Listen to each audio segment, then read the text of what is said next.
First thing we do when we start a training is to make a very strong base in the heart.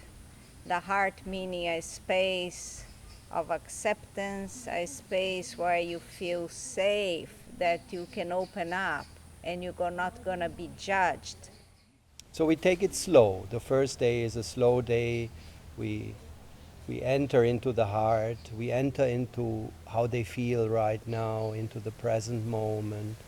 We give them the idea that whatever they are like right now, whatever they feel right now is okay, and that they should not reject it, that they don't need to present their best face to each other. You know, that's what people do sometimes. They come to a group and they try to be at their best behavior.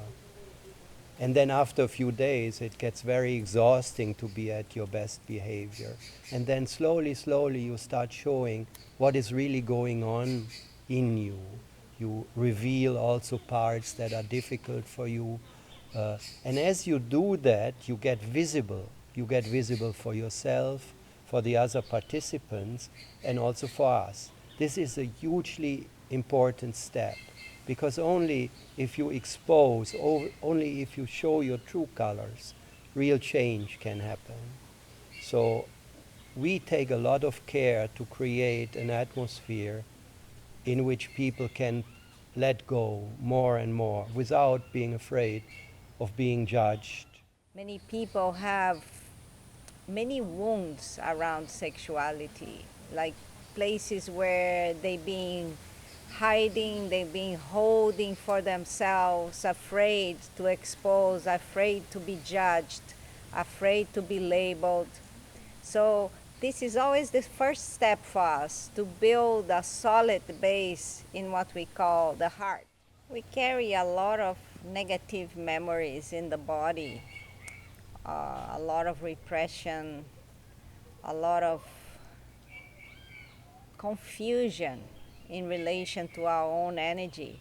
So a big part of this training is to physically start accessing your energy and opening the body and cleaning the body from these old tight memories. So we do a lot of breathing during the training. We do a lot of exercise that actually slowly and gently start to open the body, so you can feel more energy, so you can access your strength in a way. When we are small, we feel.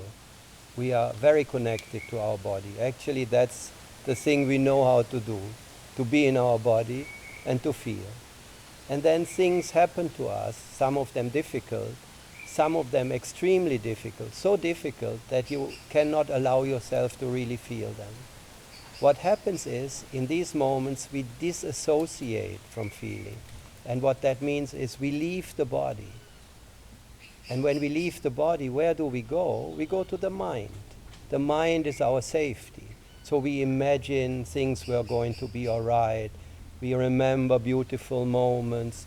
We think of a golden future, Mama and Papa loving us all the time. And so basically, by and by, we leave the body and enter the mind. And that's where most adults are. So when we say feel, they say, I know how to do that, but many of them don't really know how to do that. Because feeling is not something that happens in the mind, feeling is something that happens in the body. So we need to teach them how to slowly, slowly connect to the body again. And when they come into the body, and that's the wonderful thing, when they come into the body, they come into the here and now, because the body always lives in the here and now. They become aware of things that are happening right now. For instance, their breath. The breath is going in, the breath is going out, right now. So whenever they become aware of something like this, they learn how to be in the here and now. And the here and now is a wonderful moment for intimacy.